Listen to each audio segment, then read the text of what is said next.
Faqja na ishte dikur, sjell një histori të vërtet me aktorin e paharruar Kadri Roshi që të përlot. Në fund të jetës së tij, aktori i madh Kadri Roshi përballoi shumë vështirësi. Shëndeti i tij nuk ishte më i fortë dhe për trajtim u detyrua të shkojë në Greqi.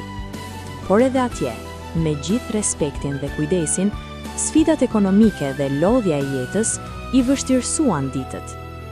Kur u kthye nga Athina, në pikën kufitare të Kakavis, disa taksigjinë të respektuar i ofruan ndihmën e tyre për ta çuar deri në destinacion. Por Kadri Roshi, me atë mirësinë dhe elegancën që e karakterizonte, i pyeti me kujdes: "Nga jeni ju?" Disa ishin nga Durrësi, disa nga Fieri, disa nga Lushnja. Por ai, duke dëgjuar vendin e taksigjinjve, tha me vendosmëri: "Do shkoj me këtë nga Tepelena, sepse kam mik Maliq Lilën, krijuesin e grupit të Bënçës." Gjatë rrugës, shoferi i tha me mirësjellje: "Ju shqetëson të marr djalin dhe ta çoj te gjyshja në Tiranë, pasi do bëj rrugën njësoj?"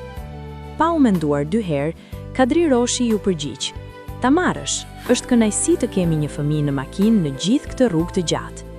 Por atëherë ndodhi një moment që askush nuk e kishte pritur.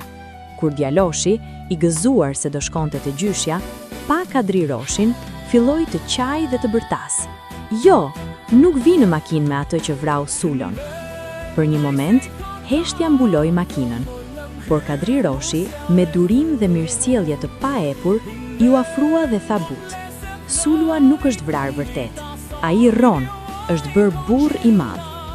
Fëmia filloi të qetësohej dhe pak nga pak qeshja e tij u përzie me frymëmarrjen e lehtësuar të gjithë të pranishmëve. Duke parë atë moment, Kadri Roshi, i ndjerë thellë, tha me zë të dridhur, por plot emocion: "Ky është vlerësimi maksimal për mua dhe për çdo artist. Kur mbetet në mendjet dhe zemrat e shikuesve, atëherë çdo sakrificë, çdo lodhje, çdo moment i jetës sime ka kuptim." Ai nuk ishte vetëm një aktor, ishte një simbol i dashurisë për artin, për njerëzit dhe për atë dheun.